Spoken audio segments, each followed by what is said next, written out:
guys, may napasahero tayo kanina. So nahulog yung cellphone nyo guys. Ito. Yan, nakailang bisis na tumawag na siya. So nung bumaba yung ibang pasahero, narinig ko. So yun, ayun, nung pasahero, tumawag siya ulit. So nasagot natin. Sabi niya siya daw may-ari ng cellphone guys.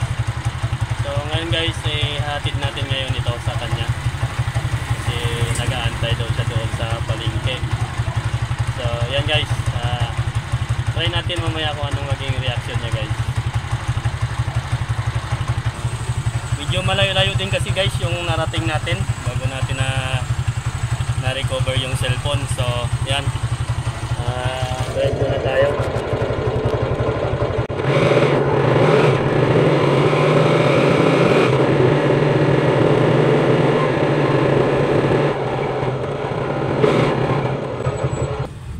So yan guys, tumawag na naman siya ulit. So hinto muna tayo dito sa truck. Try natin guys kung ano maging reaction niya mamaya. Tayo guys sa palengke guys. So dahan-dahan lang tayo kasi hindi natin masyado kabisado yung mukha niya. So yan, dito na tayo guys. So antayin natin siyang tumawag. Hindi ko alam kung saan siya dito banda eh. So dito muna tayo at tambay muna tayo dito. Kuya, magkano sa Capitol? May inaantay pa ako ma'am. Sorry po. May gustong sumakay na tayo sa atin guys. So antayin muna natin saglit. So wala pa rin siya tumatawag guys. Hindi natin alam kung saan na siya. So antayin pa natin konti.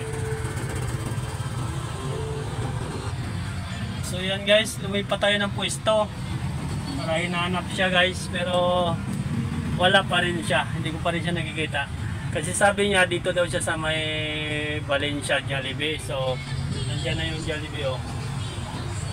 Yan. So wala rin siya dito. So antayin pa rin tayo natin guys, antayin pa natin. Hindi pa rin siya tumatawag ulit eh. So antayin natin saglit. So wala pa rin siya guys tumatawag guys. So hindi natin alam kung saan siya banda. Kasi dito na rin tayo sa Jollibee. So yan, antay pa rin tayo. So yan guys, ikutin natin muna yung palengke guys kung makikita natin siya. So wala talaga guys. Pasada na lang muna ako. Baka tumawag na rin siya mamaya. So antayin na lang natin. Halos ano na rin eh, halos kalahating oras din ako nagantay siguro doon sa kanya. So yun, pasada na lang muna ako. So yan guys, tumatawag na siya guys. So try natin sagutin guys ha.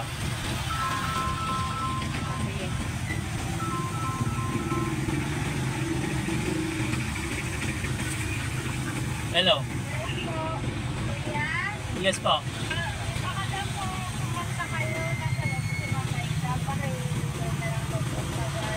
Saan po ma'am? Saan po? Ay, sa loob kayo ng Jollibee pala? Kanina pa kasi ako dyan ma'am. Oo, nag-ikot-ikot na muna ako kasi namamasada ako eh. Ay, sige.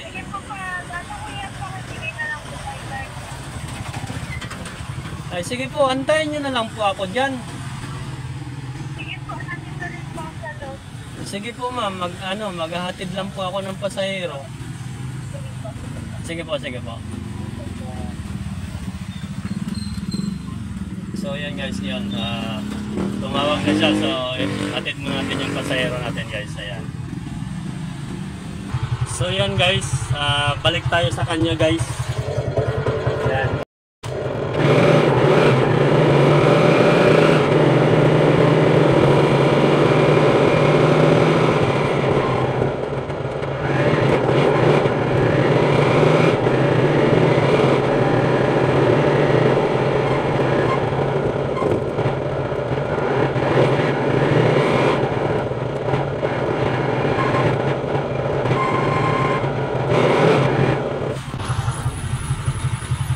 Ayan guys, malapit na tayo guys.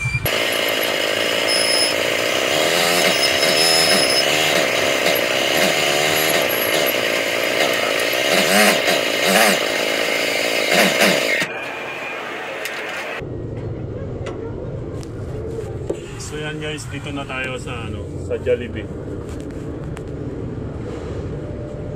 So bawal mag-parking dito pero subukan nating antayin guys.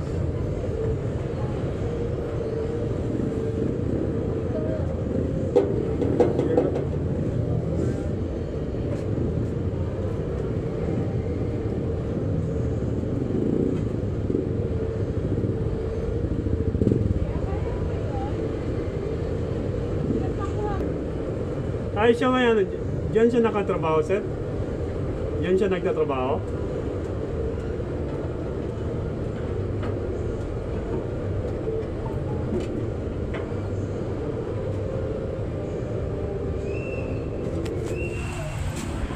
So pinapakuha lang niya guys. So subukan natin Dito siya nagtatrabaho sir? Pero yung may-ari po ng cellphone? Ay, kayo po yun, ma'am? Kaya ako, Ay, sa mga tawagin lang ako kasi may bisita kami. Ay, gusto po pala kayo na. Opo. Sige po. Doon ako bumabakay na kasi anak ko doon nag-aaral. Sige po, ma'am. Sino? Pasensya po sa store ko. Sige lang po. Okay lang po. Na-store mo po ba kayo magpunta dito? Sige. So, yan guys, na natin. So, thank you. Medyo, kasi ako ma'am, medyo vlogger kahit pa paano. Monetize na rin. So, yan guys. Hindi natin inaasahan dito pala si ma'am nagtatrabaho sa loob. So, kaya hindi natin natagpuan kanina. So, yan ma'am. Thank you so much dito sa ayun. Sestan po kami ako sa inyo. Okay lang ma'am. So, yan guys. Thank you so much guys. So, ayun guys. Isa pala siya sa mga nagtatrabaho sa Jollibee. Ayan si ma'am. So ayun, may binigay sa ating pabuya ba yun? Pero thank you so much pa rin ma'am sa Jollibee. So tinanggap na rin natin kahit pa paano guys. Siyempre nag-effort din siya. Siyempre siguro inano niya pa ito guys. To tawag nito, inuutang niya pa doon para maibigay lang sa atin. So thank you so much.